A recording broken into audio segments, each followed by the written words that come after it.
Listen, I need you to lean in close for this one. Turn off the distractions, put the phone down, because what I'm about to tell you might just be the most important thing you hear all year. It might be the very thing that shatters the invisible cage you've been living in.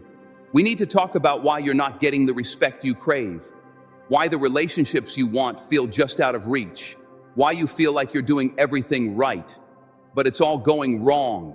And the answer is a brutal, uncomfortable truth. It's because you've been taught a lie that tells you the path to a woman's heart, the path to earning respect, is to be the nice guy. Now, let me be absolutely clear. This is not a speech about being a jerk. It's not about abandoning kindness or decency or compassion. If you take that from this, you've missed the entire point. Those are pillars of a good man, and you should always be those things. What I'm talking about is the performance of nice, the suffocating, weak, and ultimately dishonest strategy of being overly nice. I'm talking about the man who is so terrified of causing a ripple, so desperate for approval, that he sands down every edge of his personality until he is nothing but a smooth, agreeable, and utterly forgettable pebble. You think being the yes man is your ticket? You think that if you just agree with everything she says, cater to her every whim, and put her on a pedestal so high she gets altitude sickness, she'll finally see your worth? Let me tell you something, man to man.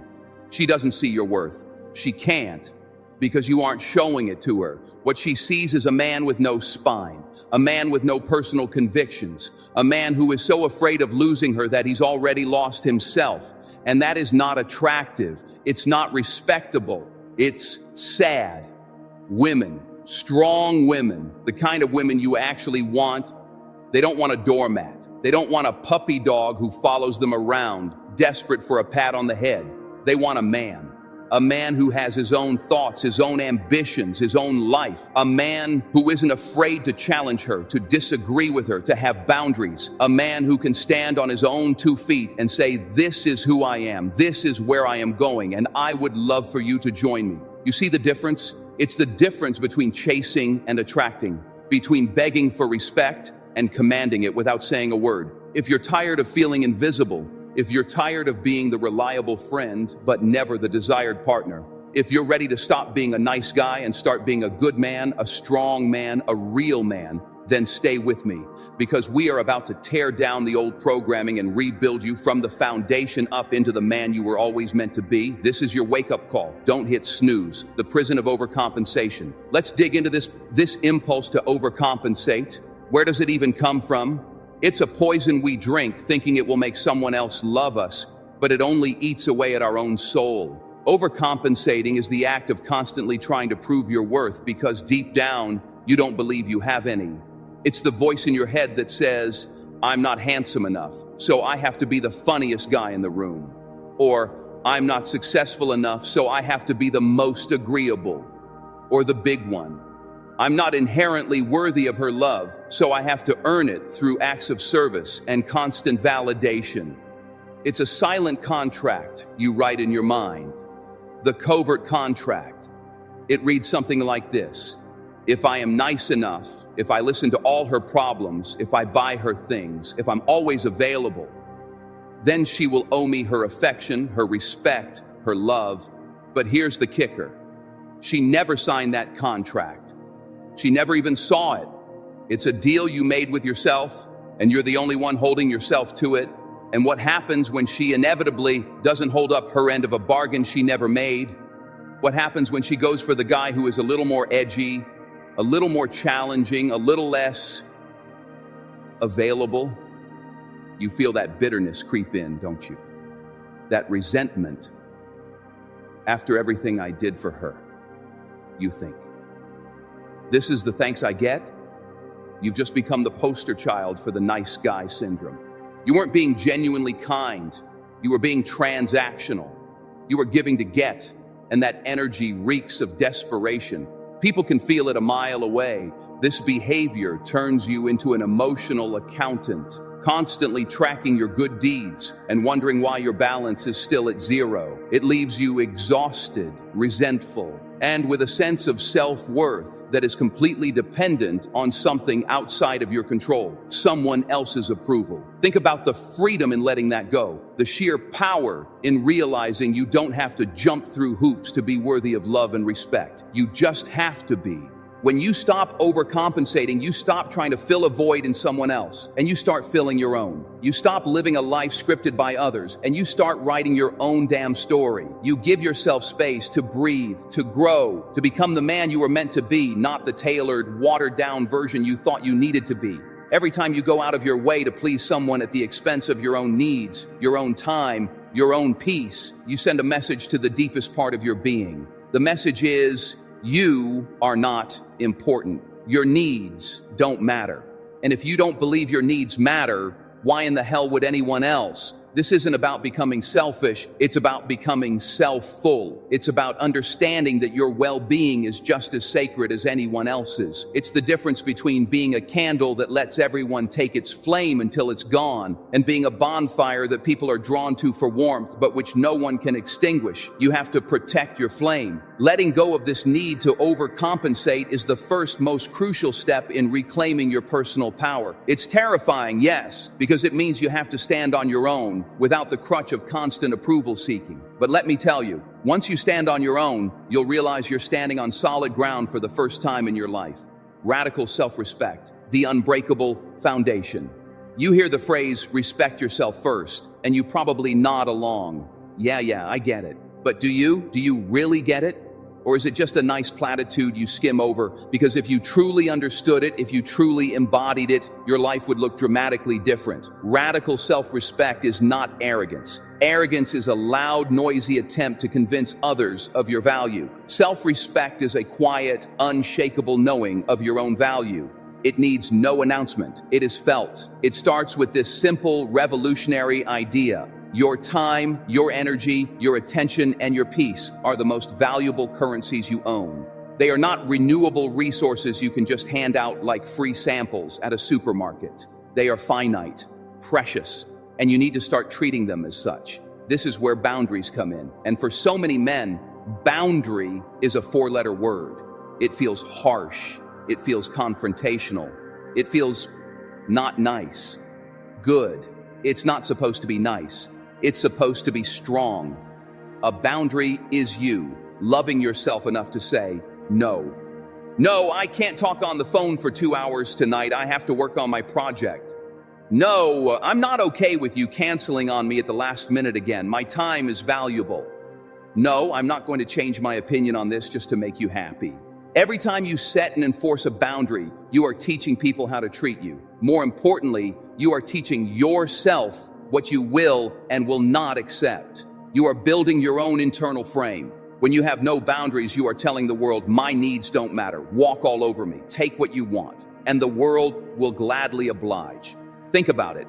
The guy who is always available, who answers every text in 3 seconds, who drops everything for a woman he barely knows. What does that communicate about his own life? It communicates that he has nothing else going on, that she is the center of his universe. And while that might sound romantic in a movie, in real life, it's suffocating. It puts an immense amount of pressure on her to be his source of happiness. And that is a job no one wants. A man with self-respect has a life. He has a mission. He has hobbies. He has friends. He has things he is passionate about that have nothing to do with a woman. His life is a rich, full, exciting picture, and he is inviting her to come and be a part of it, not to be the picture. When you respect yourself, you stop chasing. The energy shifts. You're no longer the hunter, desperately trying to trap a butterfly. You become the garden, and the butterflies come to you. Why? Because you've cultivated something beautiful, something valuable, something real. This is not a game. This is not a technique. This is a fundamental shift in your operating system. It's moving your sense of self-worth from her hands back into your own. And when your happiness is no longer contingent on her validation, a funny thing happens. You become infinitely more attractive, because a man who doesn't need her approval is a man who is free. And freedom, my friend, is the most magnetic quality on the planet. Start today. Identify one area where you've been letting your boundaries slide. One place where you've been saying yes when you wanted to say no, and change it. Just one small act of self-respect. It will feel like an earthquake in your soul, and it will be the beginning of everything. The unmistakable power of raw authenticity.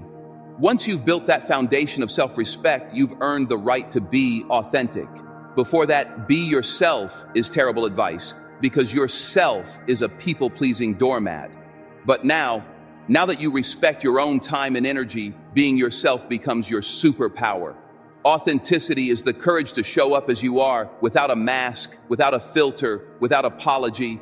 It's saying to the world, this is me, my passions, my quirks, my ambitions, my flaws. Take it or leave it. I'm good, either way. Why is this so powerful? Because in a world of copies, an original is priceless.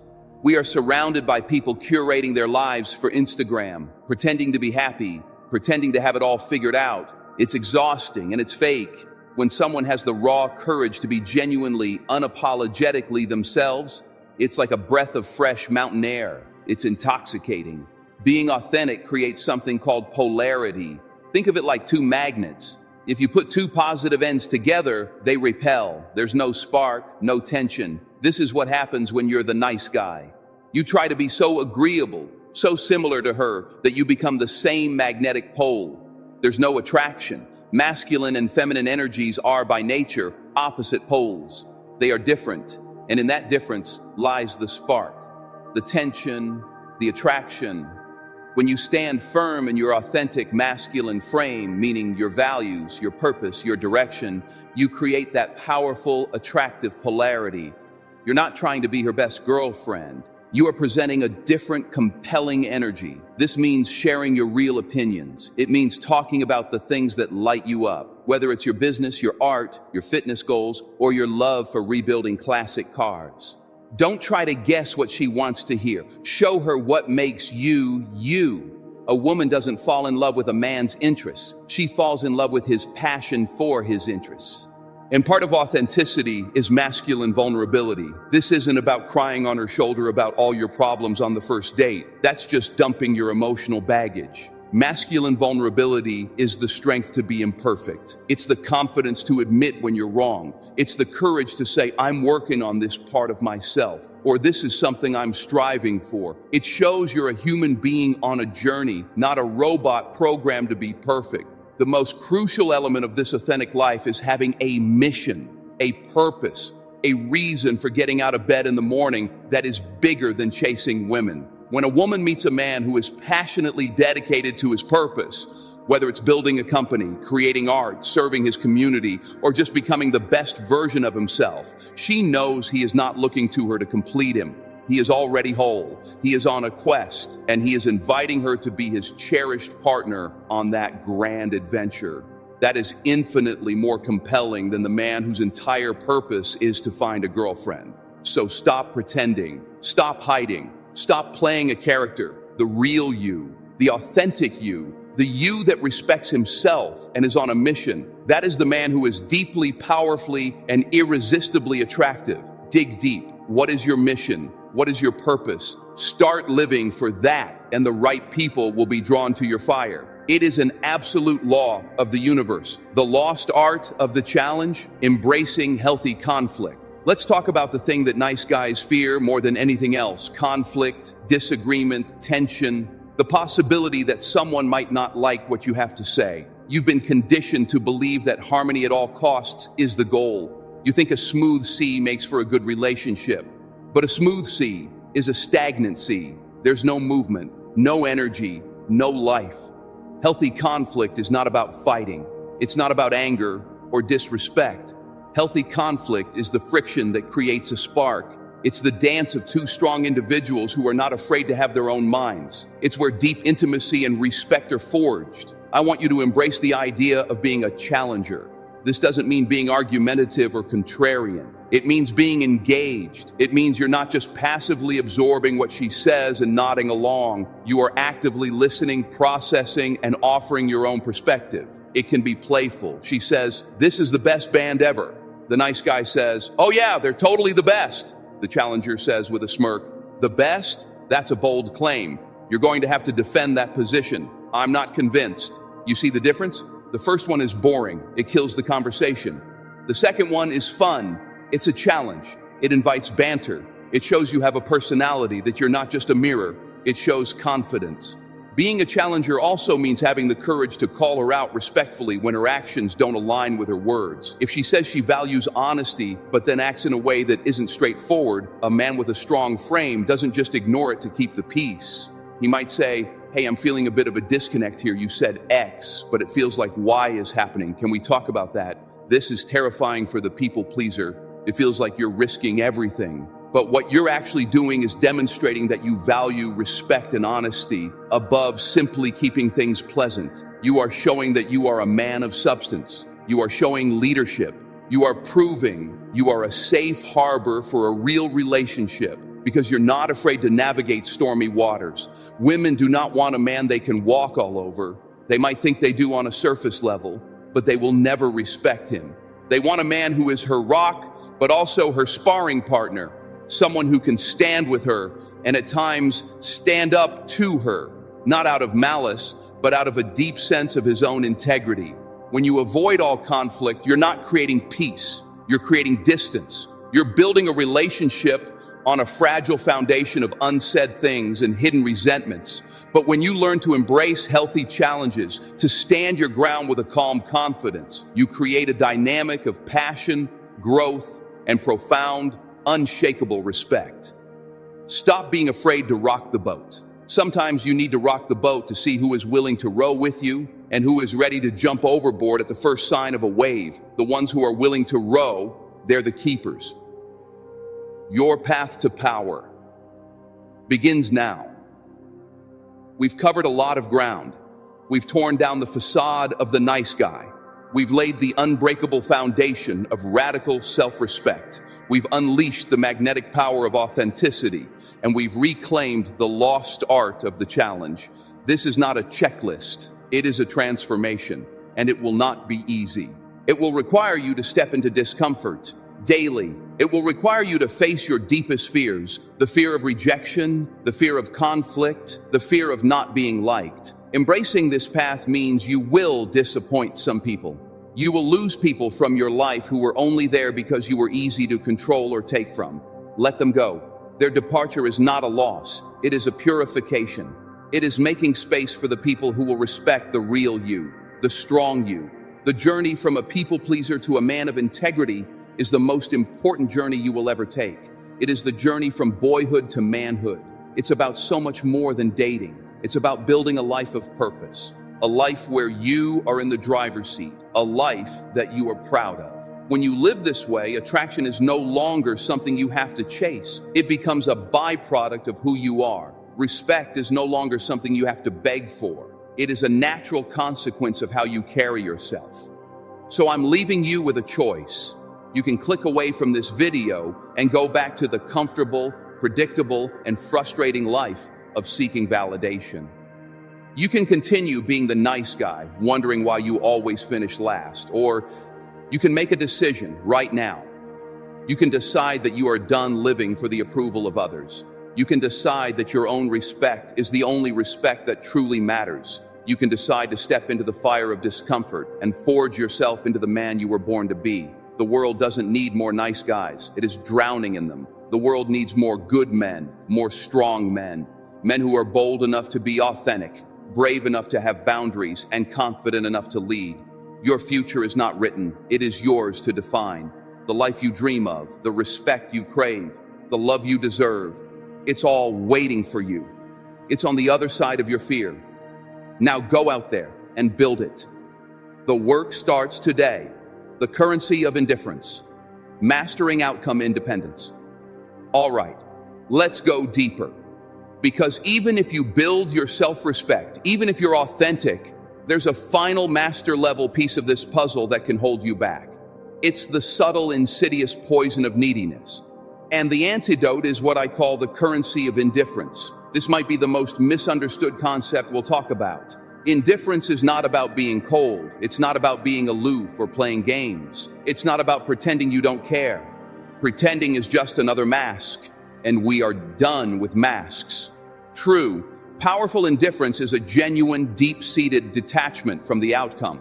It is the unwavering belief that you will be completely okay, whether she says yes or no, whether you get the job or you don't, whether they approve of you or they don't. It is the ultimate source of inner peace and the ultimate projection of confidence. Why? Because neediness is the #1 attraction killer on the planet, bar none. Neediness is a giant, flashing neon sign that screams, "I have a hole in my life and I need you to fill it." It makes the other person feel responsible for your happiness. It's suffocating. It's a weight. And people will run from that weight as fast as they can. The man who is attached to the outcome is constantly on edge. He's analyzing every word, every text, every facial expression. He's living in a state of anxiety, trying to say and do the perfect thing to achieve his desired result. His inner monologue is, "I hope she likes me. I hope this works out. I need this to work out." He is auditioning. He has given all his power away. The man who has mastered outcome independence has a different monologue. It is, "I am here to express myself authentically. I am here to see if this person is a good fit for my life, for my values, for my peace. I am excited to see what happens. But my well-being does not depend on it." Do you feel the monumental shift in power? He is not auditioning. He is the one holding the audition. So how do we cultivate this? It's not a switch you flip. It's a muscle you build. First, you must embrace an abundance mentality. The needy man operates from a scarcity mindset. He believes this one person is his only shot at happiness. This one opportunity is the last train leaving the station. This is a lie your fear tells you. The world is vast and filled with billions of amazing, beautiful, intelligent people. It is filled with endless opportunities. When you truly believe that, you stop clinging so tightly to one single person or outcome. You loosen your grip. You can be present and enjoy the interaction for what it is, without the crushing pressure of it having to be the one. An abundance mentality says, this would be great, but if not, something or someone else equally great or even better is out there. Second, you must learn to derive satisfaction from the action, not the reaction. Your reward is not her saying yes. Your reward is the fact that you had the courage to act. Your victory is in the moment you walked up to her, the moment you spoke your truth, the moment you set your boundary. You must become your own source of validation. You pat yourself on the back for being brave, regardless of the result. When you do this, you become unstoppable. You can't lose. If she says yes, you win. If she says no, you still win. Because you honored yourself by taking a risk and you learned something. You are playing a game where you literally cannot lose. Third, you have to build a life that you genuinely love, a life that is so fulfilling, so rich with purpose and passion, that a relationship is simply the cherry on top, not the whole sundae. When you have a great social circle, a mission that excites you, hobbies that fulfill you, you simply don't have time to obsess over one person. Your emotional eggs are not all in one basket.